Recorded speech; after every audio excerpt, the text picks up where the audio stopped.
So if you want to create a rubric assessment, you press Add Assessment, go to Rubrics or Continuums, and you're going to tap this rubric one.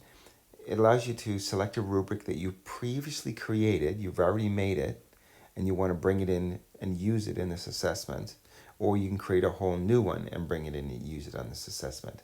So I'm going to tap that, and this is what this is saying. It's basically saying if I want to use one of the ones I have, and I only have one here right now, you see it's in that blue line, it says Fractions Mathematics.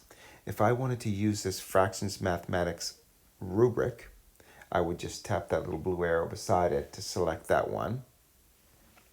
But I'm going to create a whole new one.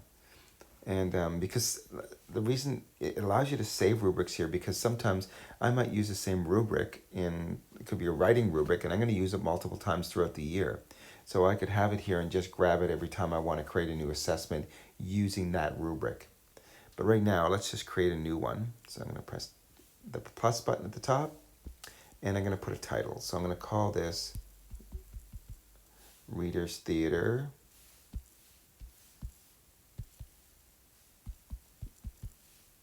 and then I'm going to select a subject, let's say it's English, and submit. Now it comes up to this kind of template for a rubric, and I could type up here that in the stages, this could be, excellent, whatever, and I could do the number of points, excellent, and let's say it's worth 4 points, and then, 3 points, and the next one, 2 points, 1 point. So you can only use 5 kind of categories going across the top, or stages. And so I could type all that in. I could put the categories on the side. Let's say this was, voice projection or something.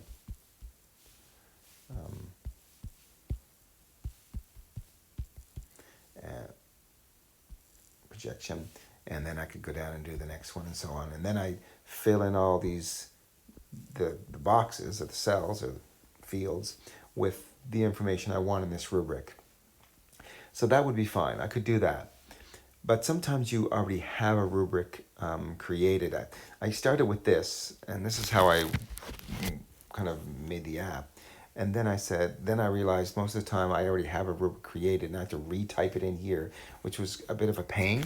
So I said, I wish I could just use a photo or use that rubric. So you'll see at the top, you'll see rubric photo. So now, mainly, most of the time, I use a rubric photo. So I take a screenshot of the rubric I've already created, and I can trim it and, and crop it or whatever, and make it perfect. So let's take a look at this. I'm going to go rubric photo, and I'm going to insert a photo. Let me cancel that for 1 second. I'm going to just cancel this. Let me tap that again. In rubric photo, there's 3 options. One, I can insert the photo. So I've already taken a screenshot of a rubric that I've created and saved it to my, photos. Or I could take a photo of a rubric that's on paper, or I could get one from a website. There's like lots of websites out there that make creating rubrics easy. So I could basically, you create it on the website and then you take a screenshot of it on the website is basically what you do. And then you use that photo to pull it into here, just like I'm going to do now. So I'm going to go insert photo at the top because I've already got one done. And I'm just going to scroll down through this stuff here. I'm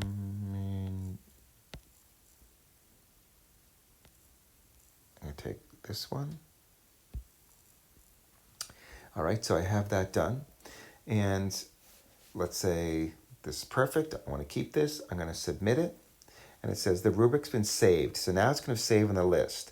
So I'm going to have that Fractions Mathematics one there. And I'm also going to have this Reader's Theater English one there from now on until I delete them. So it says the rubric's been saved. Would you like to create an assessment using this rubric now? So now that I've created the rubric, I can actually create the assessment that I'm going to pull that rubric into. So I'm going to press OK. Now, next, complete the assessment information screen. So I'm just going to really do the assessment. So I'm going to call this, I'll just call it rubric project just so you can see, but I could call it Reader's Theater, whatever it is. Project. Hello. And then the subject, I'll say it's an English one. I'm going to leave everything else like that, and I'm going to go to next at the top, go to 3-point for the rating scale. Now you'll notice the students right now aren't selected. So if I try to submit, it's going to say none of the students are selected. So I'm going to press the little toggle button at the top, select them all, and then submit. So now if I go into, you'll see this is kind of my list view. If I want to see each individual rubric, there's an expand button beside each student. So I'm going to go tap the one by I need a bath. It's going to load it. It takes a little bit because of the, basically what it is wherever you tap here, it puts a check mark. So I say they were excellent in delivery and good in cooperation with group. Okay, so that's done. I could put an overall kind of rating. So let's say I could say they on their way. I could add this up. Now it doesn't add it up automatically because it can't tell. It's only a picture to the app, so it can't tell how many columns and how many grades.